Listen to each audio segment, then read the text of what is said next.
Hi అండి, నమస్తే. Welcome to cook with Manju. ఇవాళ మనం బీరకాయ రోటి పచ్చడి ఎలా ప్రిపేర్ చేయాలో చూద్దామండి. చాలా టేస్టీగా ఉంటుంది. మీరు ఒక్కసారి అయితే ప్రిపేర్ చేసుకోండి. అందరికీ కూడా చాలా చాలా బాగా నచ్చేస్తుంది. ఎలా ప్రిపేర్ చేయాలో ఇప్పుడు చూద్దాం.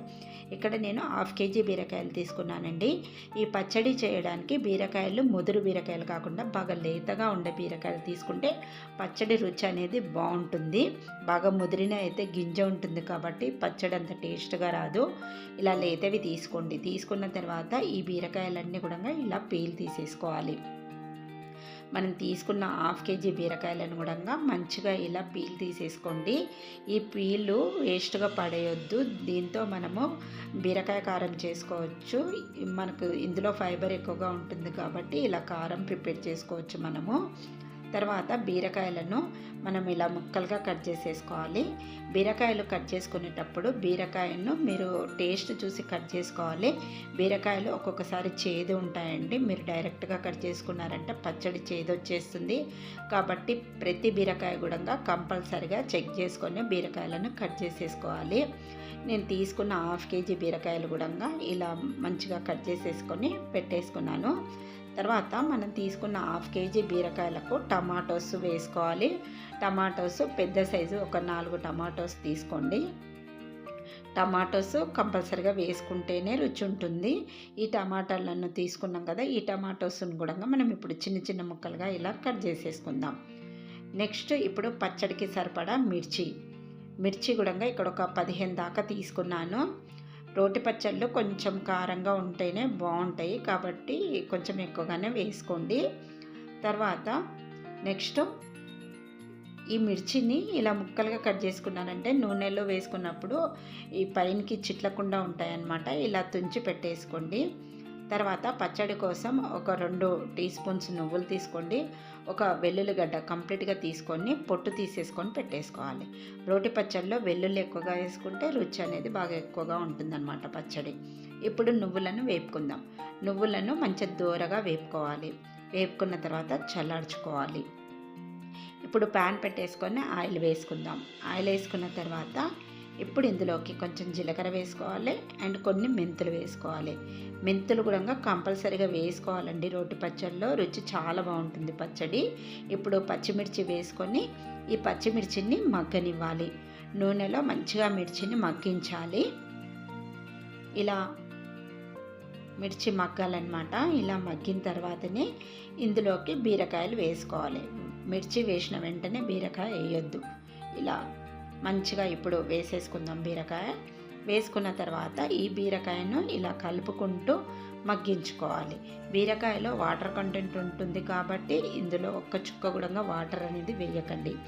ఇక్కడ చూస్తున్నారు కదా, ఇలా కలుపుతూ ఉన్నాం కదా మనం. ఈలోగానే బీరకాయ మంచిగా దగ్గరికి అయ్యింది. చూసారా? ఇప్పుడు ఇలా కొంచెము మనం చింతపండు తీసేసుకొని వేసుకోవాలి. ఇలా విడివిడిగా అక్కడక్కడ ఇలా వేసేసేయండి. వేసుకున్న తర్వాత ఇప్పుడు ఇందులోకి వెల్లుల్లిపాయలు వేసుకుందాం. వెల్లుల్లిపాయలు వేసుకోవాలి. ఇందులోనే కొంచెం పసుపు వేసుకోవాలి. వేసుకున్న తర్వాత ఈ చింతపండును మంచిగా ఇలా కలుపుకోవాలి. చింతపండు కూడా మనకు బీరకాయతో పాటు మగ్గాలి. ఇలా కలిపేసుకొని కాసేపు ఈ చింతపండుని మగ్గించుకుందాం. మనం ఇక్కడ టమాటోస్ వేసుకుంటున్నాం కానీ టమాటోస్ పులుపు సరిపోతుంది. కానీ కొంచెం చింతపండు వేసుకున్నామంటే ఒక 3-4 రోజులు ఎక్కువగా నిల్వ ఉంటుందన్నమాట పచ్చడి. ఇప్పుడు ఇందులోకి కొంచెం ఆయిల్ వేసుకొని ప్యాన్లోకి టమాటోస్ వేసుకొని టమాటోస్ని మంచిగా ఉడికించుకుందాం.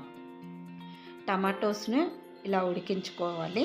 టమాటోస్ కొంచెం ఉడికిన తర్వాత కొత్తిమీర వేసేసుకొని కొత్తిమీరను కాసేపు మగ్గించుకుందాం. మీరు బీరకాయలు టమాటా 2 ఒకేసారి వేసుకొని ఉడికించుకున్నారంటే వాటర్గా అవుతుంది పచ్చడి. అందుకని ఇలా సపరేట్గా ఉడికించుకోండి. ఇప్పుడు మనం మిక్సీ జార్ తీసుకొని ఇందులోకి వెల్లుల్లి వేసుకోవాలి. తర్వాత నువ్వులు వేసేసుకోవాలి. వెల్లుల్లి నువ్వులతో పాటు మిక్సీ పట్టేసుకున్నామంటే వెల్లుల్లి ఫ్లేవర్ అనేది పచ్చడికి బాగా పడుతుంది. ఇలా మిక్సీ పట్టేసుకోండి. ఇలా మిక్సీ పట్టేసుకున్నాం కదా, ఇప్పుడు మనం ఇందులోకి ముందుగా వేయించి పెట్టేసుకున్నాం కదా పచ్చిమిరపకాయలు, బీరకాయ, అది వేసేసుకుందాం. ఇలా మొత్తం వేసేసుకోవాలి. మొత్తం వేసేసుకున్న తర్వాత మిక్సీ పట్టుకోవాలి. ఇలా మొత్తం వేసేసుకోండి. ఇలా వేసుకున్న తర్వాత ఇప్పుడు ఇందులోకి రుచికి సరిపడా ఉప్పు అనేది యాడ్ చేసుకుందాము. 1 టీ స్పూన్ వేసుకుందాము. తర్వాత మనం టేస్ట్ చూసి వేసుకోవచ్చు. మిక్సీ పట్టుకోవాలి. పల్స్ మోడ్లో మిక్సీ పట్టాలండి. మనం రోటి పచ్చళ్ళు అంటేనంటే ఇలానే ఉండాలి. మనం రోట్లో రుబ్బుకుంటలేం కాబట్టి ఇలా మిక్సీ పట్టుకోవాలి. ఇలా మిక్సీ పట్టుకున్న తర్వాత ఇప్పుడు ఇందులోకి ఉడికించి పెట్టేసుకున్న టమాటో వేసుకోవాలి. టమాటో వేసుకున్న తర్వాత కూడా బాగా ఎక్కువగా మిక్సీ పట్టొద్దు. బాగా మెత్తగా అయిపోతుంది పేస్ట్లా. పల్స్ మోడ్లోనే మీరు మిక్సీ అనేది పట్టుకోవాలి. అప్పుడే మనకు రోట్లో వేసుకొని పచ్చడి చేసుకుంటాం కదా, అదే విధంగా వస్తుందన్నమాట ఇలా చేసుకుంటే. చూసారు కదా, ఇలా చేసేసుకోండి. చేసుకున్న తర్వాత ఇప్పుడు కొంచెం టేస్ట్ చూసి నేను ఉప్పు సరిపోకపోతే వేస్తున్నాను. వేసి కలిపేసుకుంటున్నాను. మంచిగా ఇలా కలిపేసుకోండి. ఒకేసారి వేస్తే బాగా ఉప్పు అయిపోతుందండి. మీరు టేస్ట్ చూసి వేసుకోవచ్చు ఉప్పు అనేది. ఇలా మంచిగా ఉప్పు వేసి కలుపుకున్న తర్వాత దీన్ని అంతా కూడా ఒక బౌల్లోకి వేసేసుకుందాం. ఇలా పచ్చడి మంచిగా బౌల్లోకి వేసేసుకున్న తర్వాత పోపు పెట్టేసుకోవాలి. నెక్స్ట్ ప్యాన్ పెట్టేసుకొని పోపు వేసుకుందాం. ఆయిల్ వేసుకోవాలి. ఆయిల్ కొంచెం ఎక్కువగానే వేసుకుంటే రుచి బాగుంటుంది. పోపులోనే ఉంటుందండి టేస్ట్. మంచిగా వేసుకోవాలి ఆయిల్, పోపు గింజలన్నీ. ఇప్పుడు ఇందులోకి జీలకర్ర, ఆవాలు, పచ్చిశనగపప్పు, మినప్పప్పు, ఇంగువ, అలాగే ఎండుమిరపకాయలు వేసుకున్నాను. తర్వాత కరివేపాకు కూడా వేసుకున్నాను. ఇదంతా వేసేసుకొని పోపును మంచిగా వేగనివ్వాలి. అవన్నీ మనం పోపు దినుసులు వేసుకునేటప్పుడు స్టవ్ కట్టేసుకోవాలి, లేదంటే మాడిపోతుంది. ఇవి వేసేసుకున్నాక నేను ఇప్పుడు స్టవ్ మళ్ళీ ఆన్ చేసేసుకొని పోపును కాసేపు వేపుకుంటున్నాను. వేగిన తర్వాత ఇప్పుడు పచ్చళ్ళలో పెట్టేసుకోవాలి. పచ్చళ్ళలో పెట్టేసుకొని మంచిగా కలిపేసుకోవాలి. చాలా అంటే చాలా బాగుంటుందండి ఈ బీరకాయ పచ్చడి. ఏదంటే వేడి వేడి అన్నంలో నెయ్యి వేసుకొని తిన్నామంటే ఎంత అన్నం తింటున్నామో మనకి తెలియదు, అంత టేస్ట్ ఉంటుంది. పచ్చడి అయితేనంటే చపాతీలోకి కూడా సూపర్గా ఉంటుంది. మరి మీకు ఈ రెసిపీ నచ్చినట్టయితే తప్పకుండా ట్రై చేసి ఎలా వచ్చిందో నాకు కామెంట్ రూపంలో తెలపండి. మరిన్ని ఇంట్రెస్టింగ్ వీడియోస్ కోసం ప్లీజ్ నా ఛానల్ని సబ్స్క్రైబ్ చేయండి. లైక్ ఇవ్వడం మర్చిపోకండి. Thanks for watching.